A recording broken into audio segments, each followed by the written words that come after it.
चांदी लगातार अपने ट्रेंड को बदलते हुए अब एक महत्वपूर्ण जोन में पहुंच चुकी है। ऐसे में पोजिशनल ट्रेडर्स के मन में सबसे बड़ा सवाल यही है कि नया क्या सिल्वर में आने वाले हफ्तों में तेजी का ट्रेंड बनेगा या फिर दबाव जारी रहेगा। इस पर बात करेंगे all India jewellers and gold Smith federation के नेशनल सेक्रेटरी नितिन केडिया से। मैं हूं कमल शर्मा। नितिन जी, आपका स्वागत है मोलतोल में। धन्यवाद कमल जी। जी नितिन जी, सिल्वर अपने कई महीनों के सपोर्ट के ऊपर टिकने की कोशिश कर रही है। क्या यह एक नई पोजिशनल ट्रेड रैली की शुरुआत हो सकती है? हालांकि आज हम देख रहे हैं कि अभी बाजार जो है, भारतीय बाजार में चांदी इस समय नरम चल रही है। कमल जी देखिए, सबसे पहले तो सभी दर्शकों को, सभी व्यापारी भाइयों को मेरा नमस्कार। देखिए, कोई भी चीज ना इस बाजार में कभी भी स्ट्रेट लाइन में नहीं चलती है, हमने देखा है। हमेशा two step forward one step backward, और इस तरीके से बाजार चलता है। और पिछले हफ्ते जो कुछ घटनाक्रम हुए, जैसे मान लीजिए एनवीडिया का जो मार्केट कैप था वो $500 बिलियन से टूट गया। क्रिप्टो में हमने एक बड़ा सेल ऑफ आते हुए देखा। तो जब इस तरह के बड़े सेल ऑफ किसी एक या दो मेजर एसेट क्लासेस में आते हैं, तो इसका जो इफेक्ट, डोमिनोज इम्पैक्ट जिसको हम लोग बोलते हैं, वो डोमिनोज इम्पैक्ट दूसरी कमोडिटी या दूसरे एसेट क्लासेस में भी आते हुए दिखता है, जो हमने गोल्ड और सिल्वर में देखा।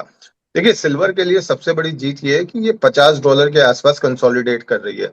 अब ये कंसोलिडेशन जो शुरू हुआ था, ये इस महीने की शुरुआत से शुरू हुआ था, और आज 17-18 दिन हो गए हम इसको $50 के कंसोलिडेशन में देख रहे हैं। अगर ये इस महीने $50 के एवरेज में ट्रेड करती है और पूरे नवंबर में 45 के लेवल को ब्रेक नहीं करती है, तो दिसंबर में एक बड़ी तेजी हमारा इंतजार कर रही है। और मेरा मानना है कमल जी, ये वो लेवल है जहां पे जो अगर रिस्क सेवी इन्वेस्टर हैं, जो जी अपना रिस्क मैनेजमेंट कर सकते हैं, जो 5 सेंट, या मान लीजिए अगर एमसीएक्स में 10-15 हजार किलो की गिरावट आ जाती है, उस केस में अगर अपनी पोजीशन को संभाल सकते हैं, तो मेरा मानना है कि वो लॉन्ग करके चल सकते हैं। और 65-66 सेंट्स के जो लेवल है, वो हमको दिसंबर एंड तक देखने को मिल सकते हैं। अब यहाँ पे मैं ये क्यों कह रहा हूँ 10-15 हजार, लोगों को ज्यादा लग सकता है कि 10-15 हजार तो बहुत बड़ी अमाउंट की हम बात कर रहे हैं। और आपको ये बात समझनी पड़ेगी कि हम 5 हजार और 7 हजार की बात तब करते थे जब 70 हजार और 80 हजार पे चांदी ट्रेड कर रही थी।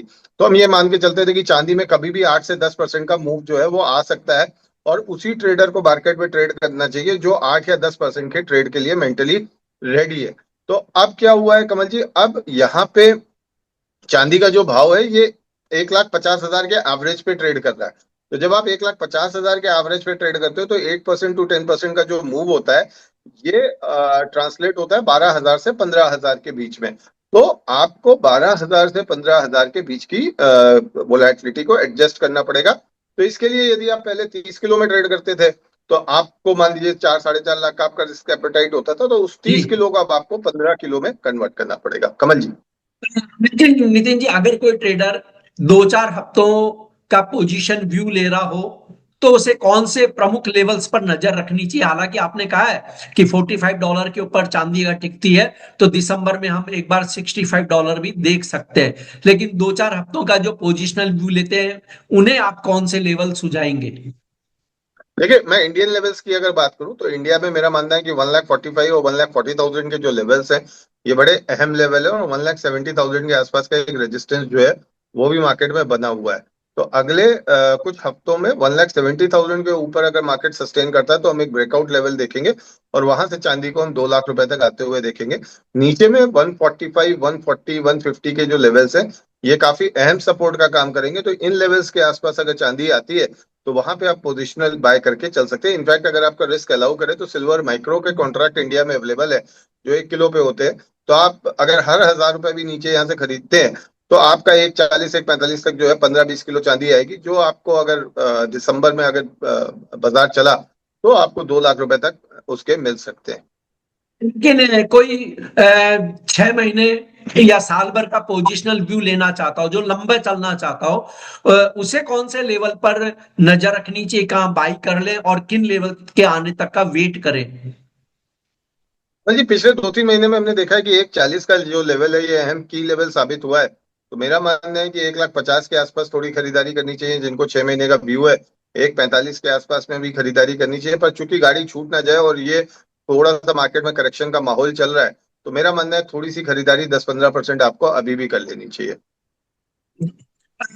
नितिन जी, यहाँ देखिए सबसे बड़ी बात होती है कि जो भी एनालिस्ट आते हैं वो प्राय एंट्री करने का लेवल सुझाते हैं। हमारे कुछ दर्शकों ने सवाल पूछा है यूट्यूब चैनल पर कि सर सभी लोग एंट्री तो बताते हैं लेकिन एग्जिट का लेवल नहीं बताते, कहाँ निकल जाए। तो आप ये बताएं कि जो शॉर्ट टर्म करना चाहते हैं यानी 2-4 सप्ताह का ही वेट करेंगे, वो किस लेवल पे आके निकल जाए, और जो 6 महीने साल भर के लिए चांदी होल्ड कर सकते हैं उन्हें किस लेवल का इंतजार करना चाहिए जहां वो एक बार प्रॉफिट बुकिंग कर सके। कमल जी देखिए, तो जो 2 से 4 हफ्ते का वेट कर रहे हैं वो 65-66 सेंट के आसपास निकल सकते हैं दिसंबर एंड तक। चांदी एक 2 लाख रुपए तक के लेवल्स जो है वो 31 दिसंबर तक दिखा देगी। और जो 6 महीने और साल भर के लिए जी एंट्री कर रहे हैं उनके लिए मेरा मानना है कि उनके लिए एग्जिट लेवल अगर होगा तो वो बहुत बेमानी होगी, क्योंकि 65 के ऊपर ब्रेकआउट लेवल बहुत स्ट्रांग होंगे। तो मेरा मानना है कि जब आप मान लीजिए आज आपने बाय किया और 2 लाख के ऊपर निकल गए, जिस दिन 2 लाख रुपए के ऊपर निकल जाए चांदी, आप 10% नीचे का ट्रेलिंग स्टॉप लॉस निकाल के लगा के चले। और उसको आप आगे जो है हर 5% बाजार बढ़े, सपोज 2 लाख पे आपने 1,80,000 का लगाया, 2,10,000 अगर बाजार बढ़ता है तो आप उसको उसी हिसाब से बढ़ा दीजिए। फिर 2,20,000 अगर हो गया तो फिर आप उसको उसी हिसाब से बढ़ा दीजिए। 2,20,000 हो गया तो आप 2,02,000 का स्टॉप लॉस कर दीजिए। तो आप ये जो मतलब जिसको जैसे इक्विटी में mother of all bull run कहा जाता है, वैसे ही मैं ये कहूंगा सिल्वर जो है ये अभी mother of all bull run में है। तो अगर आप कोई पछतावा नहीं करना चाहते कि मैं इस लेवल पे निकल गया, अगर आज इस लेवल पे रुका होता तो मेरे को ये लेवल मिल जाता, तो बेटर स्ट्रैटेजी यहाँ पे यही होगी कमल जी की जैसे ही 2 लाख रुपए का लेवल चांदी क्रॉस करे तो जो भी हमारे साल भर के निवेशक हैं वो ट्रेलिंग स्टॉप लॉस की रणनीति का इस्तेमाल करें, ताकि चांदी के पूरे बेनिफिट्स को वो उठा सकें। अब बात ये आती है कि अगर मान लीजिए मैं एग्जिट हो गया और उसके बाद मैं क्या करूं, उसके बाद भी मुझे तेजी लग रही, सपोज आपने 2.25 लाख रुपए पे चांदी ली और 2 लाख रुपए पे आपका स्टॉप लॉस ट्रिगर हो गया, लेकिन अब आपको समझ में नहीं आ रहा क्या करें। और जब भी 2.20 से 2 का लेवल आएगा या 10% का करेक्शन आएगा, ये इतना शार्प होगा कि हर एक को मंदी लगने लगेगी। आप 10% और नीचे की पुट भेज दीजिए, 1,80,000 की पुट जो है वो आप भेज दीजिए। अगर बाजार वहां से चला तो आपको उस पुट का प्रीमियम जो है एज अ प्रॉफिट रिसीव हो जाएगा। अगर नहीं चला तो 20% का करेक्शन अब किसी भी एसेट क्लास में जनरली सस्टेन नहीं करता है, बिकॉज जिस तरह की लिक्विडिटी सिस्टम्स के अंदर चल रही है, तो वहां पे आप जो है अपने फिजिकल की जो पोजीशन है उसको आप वापस खड़ा कर सकते हैं। जी नितिन जी, ज्यादातर ये कहा जाता है कि गिरावट पर आप खरीद करें। देखिए आज हम देख रहे हैं कि इंटरनेशनल और डोमेस्टिक मार्केट में सिल्वर के प्राइस नीचे हैं। तो क्या ऐसी गिरावट पर खरीदारी की रणनीति अपनाएं या फिर ट्रेंड कंफर्मेशन का इंतजार करें। कमल जी पिछले 3-4 महीनों में जो है फेड की मीटिंग के आसपास हमने देखा है करेक्शन सिल्वर में बनता है, पहले भी बनता है और बाद में भी बनता है। जनरली एक हफ्ते पहले से करेक्शन जो है वो शुरू हो जाता है और 3-4 दिन आगे तक करेक्शन जो है वो बना रहता है। तो बेटर ये है कि आप फेड की मीटिंग का वेट करिए, 3-4 दिन निकल जाने दीजिए, फिर फेड से ऐसे स्टेटमेंट आने दीजिए कि भाई इंटरेस्ट रेट तो इकोनॉमी के लिए घटाना ही होगा, जो जॉब्स हैं उनके लिए घटाना होगा। और मेरा मानना है कि जो बेहतर एंट्री होगी वो दिसंबर फर्स्ट वीक में होगी, जब नॉन फॉर्म पेरोल डेटा जो है वो आएंगे। उस नॉन फॉर्म पेरोल डेटा के आसपास आप बाय करके चल सकते हैं, बिकॉज ये एक एक्सपेक्टेशन चल रहा है कि इस बार के जो पेरोल डेटा आएंगे उसमें 50,000 to 70,000 जॉब जो है वो करीब जा चुकी होगी। जी। और नितिन जी देखिए, सिल्वर इंस्टीट्यूट ने अपनी ताजा रिपोर्ट में कहा है कि दुनिया में इस साल भी, पूरी दुनिया में इस साल भी चांदी की शॉर्टेज रहेगी। आप मानते हैं कि ये कीमतों को कारण सपोर्ट दे रहा है और बाजार को ऊपर उठाने में, ऊपर तेज करने में मदद करेगा।